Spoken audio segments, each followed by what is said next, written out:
வழக்கில் கைது செய்யப்பட்ட ஒரு துணைவேந்தரை ஒரு ஆளுநர் போய் நேற்று சந்தித்து அவருக்கு ஆதரவு திரட்டுறார் தமிழ்நாட்டில். இதை பத்தி என்ன நினைக்கிறீங்க?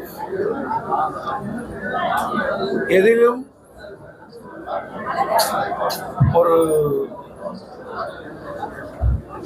ஒரு ஏடாகூடமான காரியத்தை செய்வது நம்முடைய ஆளுநர் அவர்கள் கொஞ்சம் பரபரப்போடு செயல்படுகிறார்.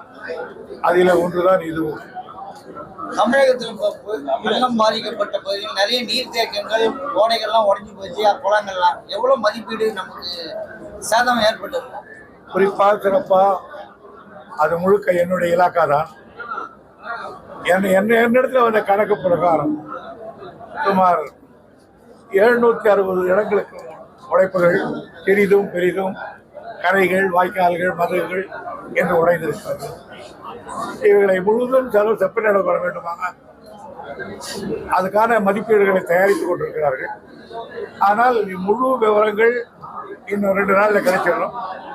ஆனால் எனக்கு வந்த செய்தி பிரகாரமே சுமார் 2000 கோடிக்கு மேல் தேவைப்படும் என்று எங்கள் அதிகாரிகள் என்னிடத்தை சொல்லிக் கொண்டிருக்கிறார்கள். சார், அமைச்சர் பொன்முடியில வழக்கு ஆஜராவதிலிருந்து விலக்கு அறிவிச்சிருக்காங்க. திமுக பொதுச் செயலாளர் முறையில் உங்களுடைய பார்வை எப்படி சார்? பொன்முடி இன்னைக்கு அந்த அரசு விலக்கு கொடுத்திருக்காங்க சார்.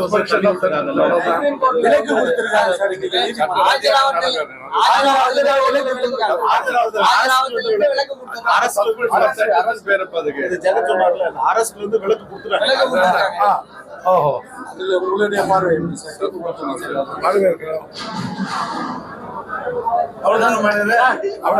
நீட் எதிர்ப்புன்றது தேசத்திற்கு எதிர்ப்பு ஆளுநர் தமிழிசை சவுந்தரராஜன் சொல்லியிருக்காரு.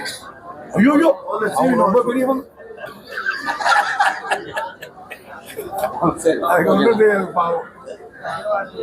நீட்டு